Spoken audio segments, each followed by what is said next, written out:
tous, si vous avez une Bible, nous sommes aujourd'hui toujours dans l'évangile de Marc. Vous, peut-être vous le savez pas, nous suivons ce qu'on appelle des traces de Jésus, verset par verset, dans l'évangile de Marc, chapitre 7. On va terminer ce chapitre aujourd'hui. Et donc, ça fait un moment maintenant qu'on est verset par verset ici. Moi je prêche du 50-21, mais vous pouvez suivre, et parfois ça aide d'avoir une Bible devant vous pour suivre. Si vous voyez mal l'écran, à la fin je vous rappelle de notre dernier chant, on appelle ça l'appel. C'est censé être un chant pour que tout le monde chante, mais aussi pour ceux qui ont besoin d'avancer, prier au besoin ou de chercher prier avec quelqu'un si tel est le besoin. Et donc, aujourd'hui, nous terminons le 7e chapitre de Marc avec un passage court, avec une petite histoire. Même si l'histoire est courte, elle reste indépendante de notre dernière histoire de la femme et sa fille qui étaient possédées par un démon. Notre histoire aujourd'hui n'aura rien à faire avec le prochain passage. Donc ce passage mérite toute notre attention aujourd'hui. En même temps, cette histoire à la fin du chapitre n'est pas juste courte. Elle ne contient pas énormément d'actions, pas beaucoup de détails ni des événements nombreux. Pourquoi est-ce que je dis tout ça? Quelles sont les implications alors pour notre message aujourd'hui? Si vous trouvez que mes prédications normalement ne sont pas assez longues, ou vous ne pouvez pas entendre assez de ma bouche, vous risquez d'être déçus aujourd'hui. Par contre, et attention avec les amens, par contre, si vous êtes déjà fatigué ou vous avez déjà faim, j'ai de la bonne nouvelle pour vous. En principe, le message d'aujourd'hui sera un peu plus court que normal. Amen. Il a dit en principe. En principe, hein, je pourrais vous punir pour ça. Il n'y a qu'un seul amen. Notre passage tournera autour d'une rencontre entre Jésus et un homme sourd. S'il y avait le besoin de la touche divine de Jésus, si on faisait appel à sa compassion et grâce, c'était parce que cet homme ne pouvait pas entendre. Je trouve cela fascinant aujourd'hui, dans notre monde moderne, car souvent l'homme de la rue choisit de s'éloigner un peu du monde en bouchant ses oreilles. Ici, dans mes mains, j'ai des bouches-oreilles. Selon mon humeur, j'en mets souvent quand je vais au lit. C'est pas parce que j'en... Amen. Amen. Amen. C'est pas parce que madame ronfle. Ok. Peut-être ça vient d'une très ancienne habitude de mes années à la fac. C'est ton bonheur. Car je bossais dans un car wash américain pour payer mes études. Il y avait beaucoup d'endroits dans le car wash où c'était un règlement. Il fallait avoir des oreilles bouchées, sinon une bonne idée, parce qu'il y avait trop de bruit fort dans le car wash. Et puis, j'ai découvert, quand vous vivez dans un dortoir avec 100 mecs, ça aide parfois de mettre les bouchons d'oreille quand c'est le moment d'aller au lit, parce que tout le monde allait au lit au moment différent. Et donc parfois ça aidait. Et donc, bouche d'oreille. Et puis après la fac, je vivais avec mon frère et sa femme, et ma chambre était juste à côté du salon. Et donc parfois, je m'endormais avant eux, la télé était là, c'était utile de mettre des bouchons aux oreilles. Alors, selon le style et la mode du jour, on peut constater des gens dans un bus, dans un train, avec des casques de taille et couleurs différentes. Parfois, vous m'entendez? Ah ok, excuse-moi. Parfois, on aura du mal à voir des écouteurs dans les oreilles des gens grâce à la technologie Bluetooth. À une époque, si quelqu'un parlait à voix haute toute seule, on dirait il est fou. Aujourd'hui, en principe, il parle à quelqu'un avec son téléphone Bluetooth, mais on ne sait jamais de nos jours, hein. Vous comprenez. À la base de notre passage aujourd'hui, nous trouverons tout simplement un homme qui ne bouchait pas ses oreilles exprès, mais qui souffrait des oreilles bouchées. Même si ce passage est court, il est tellement riche en applications pour notre monde moderne. Donc je vais parler plus aujourd'hui que d'habitude des applications à ce qui nous empêche d'entendre. Nous verrons pas mal de réflexions sur la notion de ce qui peut empêcher nos oreilles à entendre ce qui est vraiment important. Si vous étiez là pour l'étude à 10 heures, vous avez entendu combien notre monde est brisé et maudit aujourd'hui à cause du péché. Souvent, quand je prêche, je parle énormément du défi que nous avons de naviguer et de briller dans ce monde obscur, maudit et tordu. Puis un thème énorme que nous avons vu dans l'évangile de Marc jusqu'ici, c'était de voir combien c'était un défi pour Jésus de marcher parmi nous. Les êtres humains tachés et fracturés par notre condition pécheresse. Est-ce que c'était dur pour Jésus de marcher entouré par le péché? C'était l'amour qu'il avait pour nous. Aujourd'hui, on trouvera quelques notions, quelques obstacles qui souvent empêchent des gens de bien entendre ce que Dieu a pour eux. Dans ce monde brisé, qu'est-ce qui nous empêche souvent d'entendre la voix de Dieu? D'abord, nos circonstances. C'est clair. 31, Jésus quitta le territoire de Tyr, revint par Sidon vers le lac de Galilée en traversant la région de la Décapole. On lui amena un sourd qui avait de la difficulté à parler et on le supplia de poser la main sur lui. Ici, nous avons une situation assez claire. Il y a des circonstances simples à comprendre. Alors, était-il sourd dès sa naissance ou est-ce que c'est quelque chose qu'il perdait à cause de son épouse qui parlait trop? Non, je rigole. Est-ce que ça s'est venu tout de suite? On ne sait pas. Nous ne savons pas tous ces détails, ce n'est pas important. Puis il y a le détail qu'il avait du mal à parler. Alors ça, vous comprenez ça. Si vous entendez mal ou pas du tout, vous aurez du mal à vous exprimer. Comment savoir si le son qui sort de ma bouche est correct, le volume correct, si je prononce des mots correctement? Il est très difficile pour les gens qui entendent mal ou pas du tout de bien communiquer. Et donc ça c'est normal. Je pense, on a l'impression qu'il parlait, mais c'était difficile, c'était compliqué pour lui. Il n'a pas choisi son sort. Il n'a pas voulu cette situation embêtante. Ces circonstances étaient telles qu'il était une victime de la malédiction humaine que nous avons vue, que nous vivons dans ce monde brisé.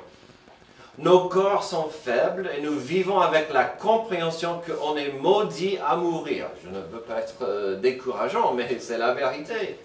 Ironiquement, cela voulait dire que quelqu'un d'autre a entendu parler de Jésus et ce dont il était capable.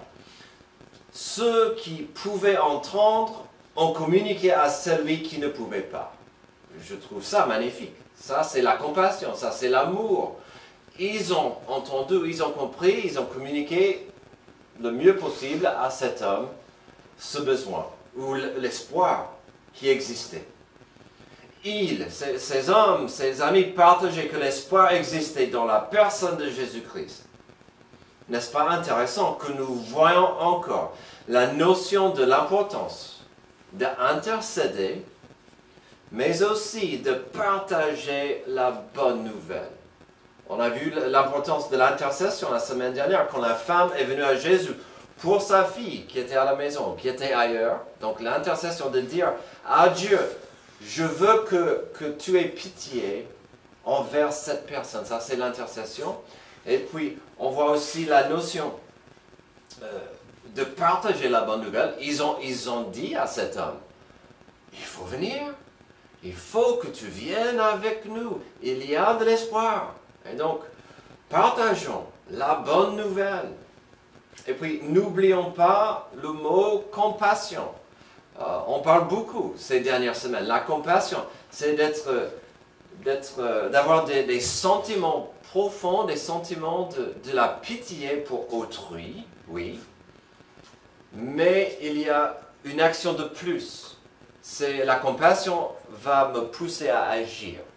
Donc, parfois, on a des sentiments de pitié pour autrui. Et on dit, ah mince, les pauvres. Mais la compassion va obliger que je fasse quelque chose, que j'agisse. Et donc, on voit l'intercession, on voit qu'ils ont partagé et on voit cette compassion. Alors, qu'en est-il de nous et de notre monde? Déjà au niveau spirituel, il n'est pas toujours facile pour l'homme moderne d'entendre Dieu. L'homme moderne de l'Occident entend dès un très jeune âge que Dieu n'existe pas et ceux qui croient en lui sont faibles et ont besoin des béquilles religieuses pour vivre. Donc déjà, il y a ça qui va empêcher l'écoute, la voix de Dieu. Cela, c'est une circonstance. D'autres circonstances qui bouchent les oreilles des gens sont des trésors du monde. Alors, qu'est-ce qui compte vraiment dans ce monde si Dieu n'existe pas? S'il n'y a rien après la mort? Si on n'est pas redevable à Dieu? Que pouvait être plus important dans un tel mot que les 3 P? Pognon, prestige et plaisir. Je sais que j'en parle souvent, mais il n'y a rien au monde qui compte si on n'est pas redevable. Il n'y a rien au monde qui compte si Dieu n'existe pas. Mon plaisir, mon pognon, mon pouvoir ou prestige. Et donc, on voit un peu ce qui pousse le monde. Puis les circonstances modernes sans Dieu dans la formule fait en sorte que la vérité n'est pas absolue. La vérité peut changer. La vérité devient flexible. Si je veux quelque chose plus que toi, ou si j'aspire d'avoir quelque chose qui appartient à toi, ou si ta présence ou ta position me gêne ou me trouble, qu'est-ce qui va me freiner à marcher sur toi? Tandis que ce n'est pas illégal, ou que les flics ne me voient pas. Un tel monde est notre monde. Il est triste. Je viens de décrire certaines complications qui viennent d'un monde égoïste et sans Dieu. C'est une grosse généralité et souvent ce n'est même pas pourquoi des gens ont du mal à entendre Dieu. Parfois des circonstances qui empêchent des gens d'entendre la voix de Dieu, c'est que simplement l'atmosphère où ils se trouvent. Ironiquement, on verra plus de cette idée dans notre prochain point. Mais oui, l'atmosphère autour de quelqu'un peut empêcher ce que Dieu veut communiquer. Une grande raison pour laquelle ça c'est vrai, c'est que Dieu veut bien utiliser vos bouches, ma bouche, nos bouches pour communiquer sa vérité. Et donc l'atmosphère autour de quelqu'un peut empêcher ce que Dieu veut communiquer. Ce que je veux dire, c'est que des circonstances autour de quelqu'un implique qu'il n'y a personne autour de eux qui connaissent le Seigneur et qui pouvaient agir comme des gens dans notre histoire. De dire, mon ami, il faut que tu saches qu'il y a de l'espoir pour toi et cet espoir se trouve en Dieu. Nous avons pas mal d'anciens athées dans notre Église qui étaient dans cette catégorie. Pourquoi ils étaient athées pendant une longue période? Parce qu'il n'y avait personne autour de eux qui pouvait partager, qui pouvait expliquer que Dieu fait plus qu'existe, mais il est là, il veut avoir une amitié, une relation profonde de confiance et d'amour. Et donc, parfois, il faut du temps pour que quelqu'un croise quelqu'un d'autre qui dit, mon ami, je veux te raconter quelque chose de merveilleux, l'évangile, la bonne nouvelle. Et donc, Parfois, il y a cette catégorie, cette atmosphère, cette circonstance. Je pourrais faire une longue liste de gens qui ont des oreilles bouchées à la voix de Dieu pour des raisons quelconques. Mais j'aimerais terminer ce premier point avec un autre groupe. Je ne veux pas marcher sur les pieds. Parfois, il y a des gens qui, au fur et à mesure, deviennent de plus en plus sourds à la voix de Dieu. Je parle des gens qui ont grandi dans l'Église. Ah oui, je connais l'Évangile, je connais pas mal de versets, je peux vous citer Jean 3,16, je connais les 10 commandements, et je sais que l'Église commence à 10 heures, on termine à midi si le pasteur est gentil. Et au fur et à mesure, c'est une habitude. Et on perd la passion de la relation qui vient avec. On oublie qu'on ne chante pas juste pour s'amuser, pour passer du temps, mais pour adorer et louer le Seigneur. On a chanté Hosanna, qui veut dire Seigneur, sauve. Pourquoi on a chanté ça? Parce que ce monsieur ne pouvait pas chanter quoi que ce soit. Il avait besoin de chanter Seigneur, sauve. Mais parfois on grandit et on devient de plus en plus sourd à ce que Dieu veut que nous entendions. Parce que c'est une habitude. Les amis, Genèse 1 et 2, puis une partie du chapitre 3 nous montre que nous sommes créés afin de marcher avec Dieu dans l'amitié. Dieu nous laisse la liberté de choisir la distance que nous mettons entre lui et nous. On a vu ça à Genèse 3 tout à l'heure.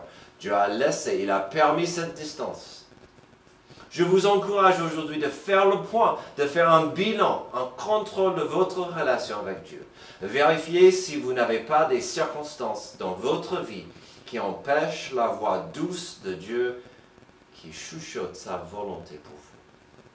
Dans ce monde brisé, qu'est-ce qui nous empêche souvent d'entendre la voix de Dieu? On a vu des circonstances, maintenant nous voyons parfois notre ambiance. 33. Il le prit à part, loin de la foule, lui mit les doigts dans les oreilles, lui toucha la langue avec sa propre salive. C'est pas très Covid. Puis il leva les yeux au ciel, soupira et dit Ephata, c'est-à-dire ouvre-toi. Aussitôt ses oreilles s'ouvrirent, sa langue se délia, il se mit à parler correctement. Amen. Nous ne savons pas ici combien de gens étaient dans cette foule, mais nous savons aussi que c'était très compliqué pour Jésus de se déplacer sans attirer des gens. Entre sa sagesse profonde, son enseignement puissant et bien sûr sa puissance de faire des miracles et de guérir, il y avait souvent des multitudes qui suivaient Jésus. Il y a 3 semaines, nous avons vu une scène magnifique où des gens remplis de compassion ont amené leurs amis malades et infirmes sur le chemin de Jésus. Le Christ permettait à ce que ces gens remplissent son chemin afin qu'en passant, ils touchent ses mains ou ses vêtements. Il y avait des douzaines, si pas des centaines de gens dans la rue qui voulaient juste toucher Jésus en passant. C'était une scène de guérison au drive, si vous voulez. Il y avait peu d'interaction, mais simplement une expression de foi brute. Mais ici, Jésus a fait bien plus que de s'arrêter pour aider quelqu'un. L'avez-vous remarqué? Il a pris à part. Pour plusieurs raisons. Jésus voulait que ce moment soit intime et personnel. Il a pris à part. Aussi, au lieu de juste dire un mot, comme il a fait la semaine dernière, ou passer sa main comme un magicien, qu'a-t-il fait? Il a fait plus que toucher cet homme. Il a mis ses doigts dans ses oreilles.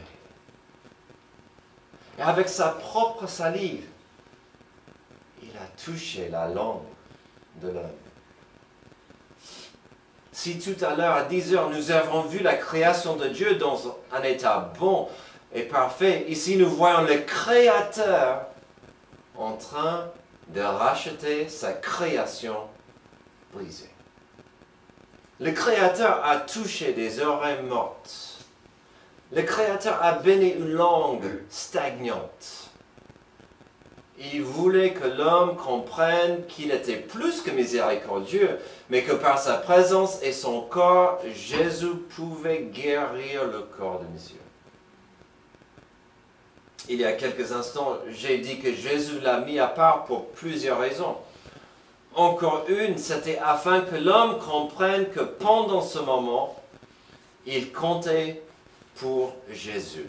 Ce n'était pas au drive. Jésus voulait toute son attention. C'était intime.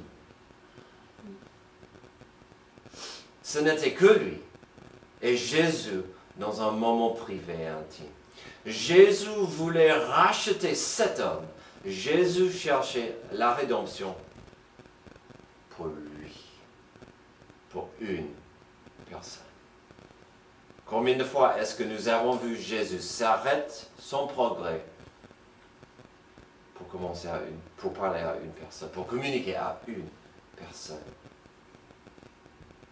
Une dernière raison de pourquoi Jésus l'a enlevé de l'ambiance de la foule, il y avait deux côtés à cela. Sachant qu'il allait guérir cet homme, il est mon avis que Jésus voulait que les premiers sons que messieurs entendent venaient de son Créateur. Encore, nous voyons un aperçu du jardin d'Éden avant la chute. Quelle bénédiction que cet homme avait de dire aux gens après. Oui, en effet, le premier voix que j'ai entendu, le premier son que j'ai constaté venait de mon Sauveur. Sa vie commençait vraiment après ce rencontre avec Jésus. Oh, que c'est beau ça! Puis j'ai dit que cette notion de lui mettre à part avait deux côtés. L'autre étant que cet homme n'avait pas besoin que ses premiers sons viennent des bouches de 60 personnes qui parlaient tous en même temps. J'aime bien ces 10-15 minutes entre l'étude et le culte, d'avoir tout le monde qui parle, l'amour, la fraternité, mais ça fait du bruit. C'est impressionnant et c'est parfois difficile. Si vous voulez me parler, parfois je dis quoi? Comme mon père. Quoi? Et donc, son premier son n'était pas la folie de la foule, mais la calme de la voix de Jésus. Alors, j'ai promis que ce message aura plus d'application que normal. Qu'en est-il de vous, de nous et l'ambiance? Historiquement, Dieu a la tendance de nous chuchoter, de nous parler calmement, gentiment. Il le fait souvent par la bouche des autres. Parfois, il communiquera dans une étude biblique à 10 heures, peut-être même pendant des chants d'adoration. Si je peux oser, parfois Dieu aimerait vous communiquer quelque chose à travers quelque chose dans la prédication à 11 heures. Ou peut-être une conversation avec quelqu'un avant ou après le culte. Je sais que je viens de citer quelques exemples qui peuvent arriver le dimanche à l'église, mais n'oublions pas que l'église est censée être le corps de Christ et un corps en bonne santé aura des membres, des parties qui fonctionnent ensemble. Et donc parfois, Dieu va communiquer avec son corps, une partie à l'autre. Si ce n'est pas le dimanche, il y a tant d'ambiances qui peuvent boucher nos oreilles.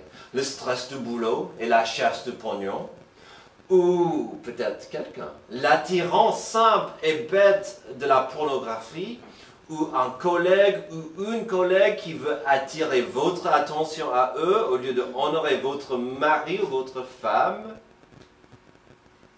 Pour nos ados, nos jeunes adultes, il y a tellement de pression qui peut venir de l'ambiance sociale qui vous attire dans une direction, mais hélas, ce n'est pas la bonne direction, pour entendre ce que Dieu aimerait dire. Ou peut-être pas l'ambiance sociale, mais l'ambiance que vous ingérez, que vous absorbez par l'intermédiaire de vos écouteurs et vos écrans. Est-ce que c'est vraiment choquant que les jeunes de notre société moderne modèrent leur vie après ceux qui chantent et rappent l'importance de chasser la cam, l'argent, la violence, le plaisir et de traiter des femmes comme des objets sexuels?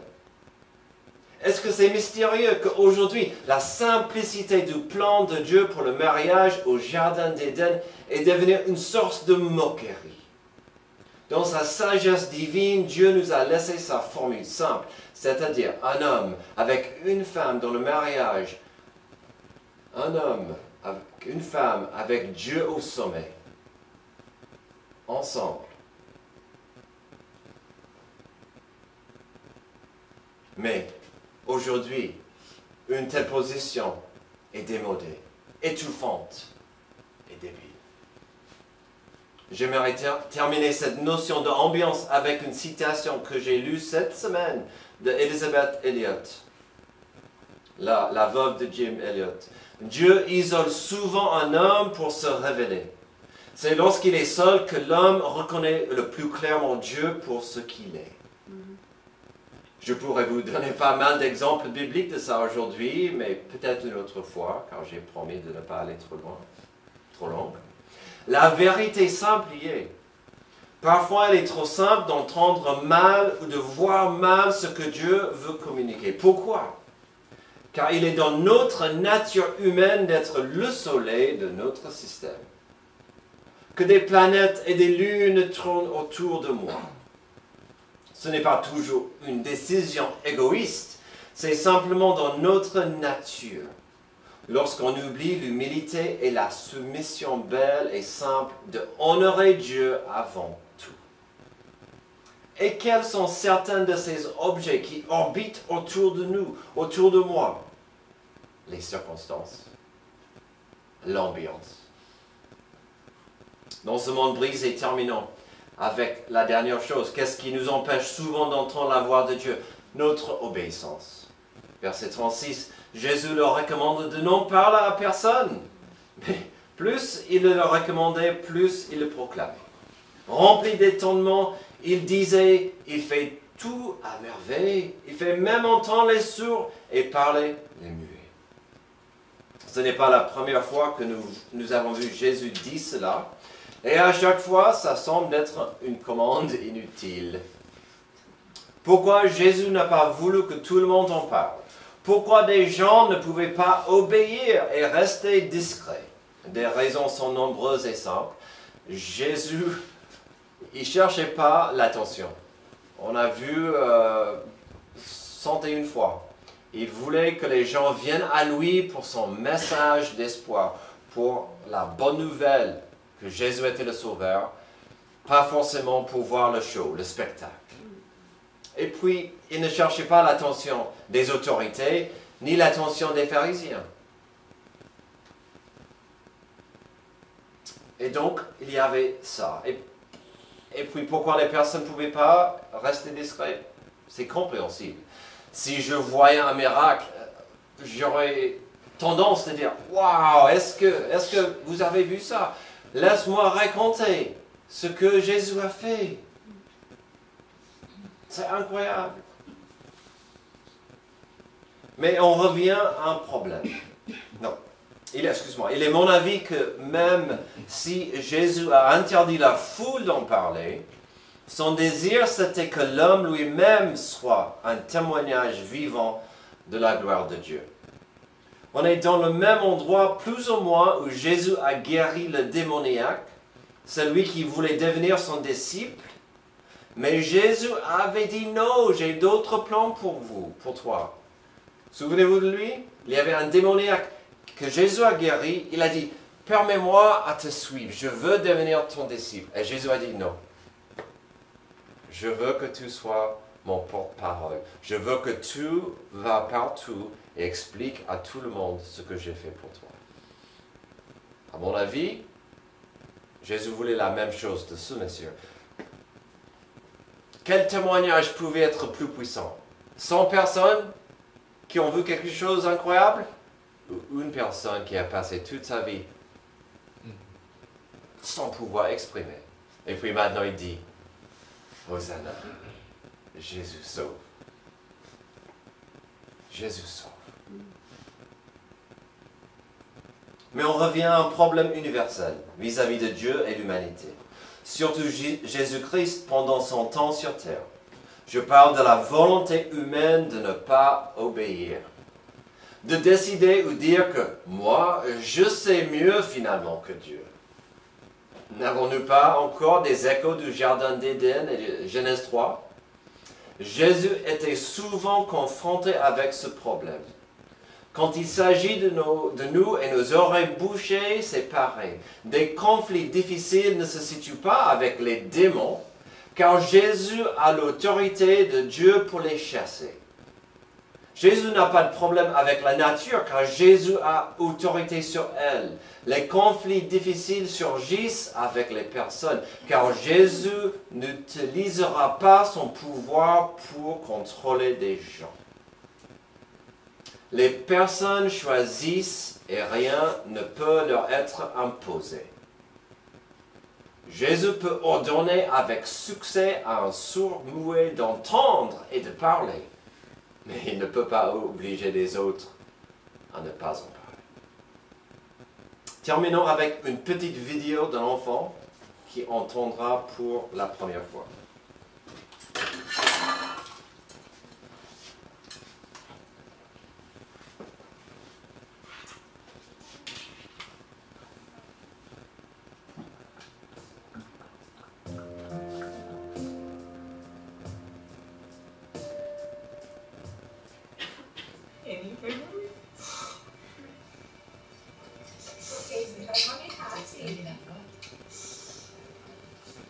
What do you think? Can you hear Mommy? Really good? Do you like it? It's awesome. Isn't it awesome? Yes, it is. Come here. You can hear us now. Mommy's happy. Mommy's very happy. Hey, Ben, so happy? You're gonna hear all the secrets now. You're gonna hear all the balls. Oh, The ball down there. Are you hurt? Je suis méchant. Quelqu'un... Bien, ok. C'était poétique de voir et comprendre que les premiers sons absorbés par l'enfant venaient de sa mère. C'était aussi intéressant de comprendre que c'était émouvant et puissant pour tout le monde. C'est un bon rappel de la rédemption et le désir que Dieu a de rétablir la paix entre lui et nous. Si la volonté humaine a la tendance de boucher les oreilles à ce que Dieu a pour nous, vous comprenez pourquoi Dieu est allé si loin pour enlever les bouches-oreilles.